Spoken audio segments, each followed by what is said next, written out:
So, maybe just talk quickly on it before we go. The star of the show here, and obviously, he paid himself off in spades last year with all the loot that you won, and we'll touch on that in a minute. Yeah. Mate, obviously, clearly, just talking to Ali before we started to film again, yeah, delighted with him, and yeah, he's such a good horse. Like we paid 10 for him, and obviously it was worth 20,000 plus all the prizes and and the saddle, and it was unbelievable that you could get a horse and then go back and then just win all that stuff with him. It was really good. Yeah, and that's something we're really keen on. Obviously, this year stepping up the number of those horses, it gave us the ability to, like, it'll never be less. It'll only ever grow. And mate, happy with the Benny Morrow saddle. Yeah, the Benny Morrow saddle. It's unbelievable. It was like as soon as I got it, you felt like you'd been riding in it for weeks. It was just a really good saddle. I camped after it. I'm riding up here in it. It's pretty hard to keep. Everybody in our family wants it. They want to pitch it. Yeah, I lost a few of the prizes, but I sort of managed to keep it. What did you get out of the prize pool, Ali? The horse.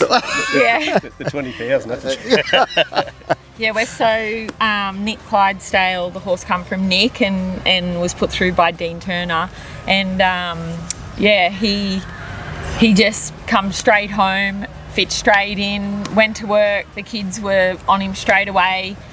We'd had all our horses out, and we went to Bunnan to a pop-up draft that we run, and we had no horses in, and we're like, oh my god, what are the kids going to ride? And Toby was in the juniors, and that was Chase's first run. Was that before the Epic? Yeah. It was before the Epic, I think. And Toby went out and run an 88 and won the draft on him first run. Yeah. And we were just like, oh my god, what is this horse?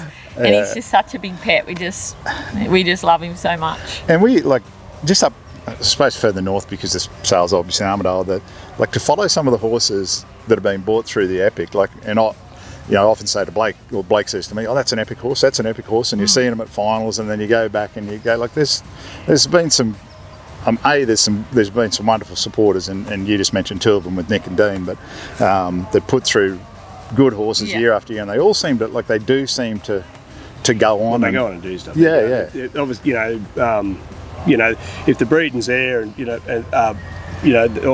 the foundation, they just go on and do stuff. Yeah. It was funny. Nick Clydesdale's here, and he knows what we've done. He rang me on the way home, when I won it, and he just said, "Oh, he's got a little girl," but she was, what would she be? She was really she was probably two or something. When he decided to sell this fella, and he said, "Oh, she's too young. He's going to be wasted. Before he becomes a kid's horse." And then he was here and said, "Oh, I know I've done the right thing selling that horse. I wish maybe I should have kept him." I just think, just having horses that you get along with, that are easy to have about, fit in. It's typical of the Acres horses. They're family horses. Yep. Like we've got a good few of them, and they're all similar-ish. The kids can be riding in no time. You know what I mean? And he's exactly the same. Yeah. We've got a big Gruller called Striker. He's a monster. Yeah. I actually was going to use him as a heading horse. Yeah. And he's the same. But he's out of an Acres mare. But he would be the kindest, most. All the other horses hate him. Yeah. But he's just like, if you walk into a paddock, he follows you around like a dog.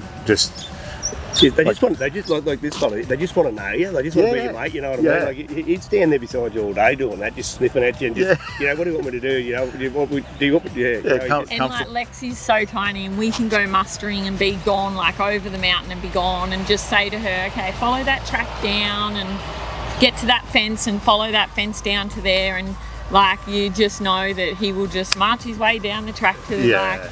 They don't get excited, no whinny, and just walk down there, next thing you catch up with the big part of the paddock there somewhere, and she'd have her own little mob of cattle, like she thinks that's great, Honestly, and we've got some of Adam's mares and stuff, they're beautiful mares, but for me, Chase is just, if he's not on the truck, I'm like, I'm not going.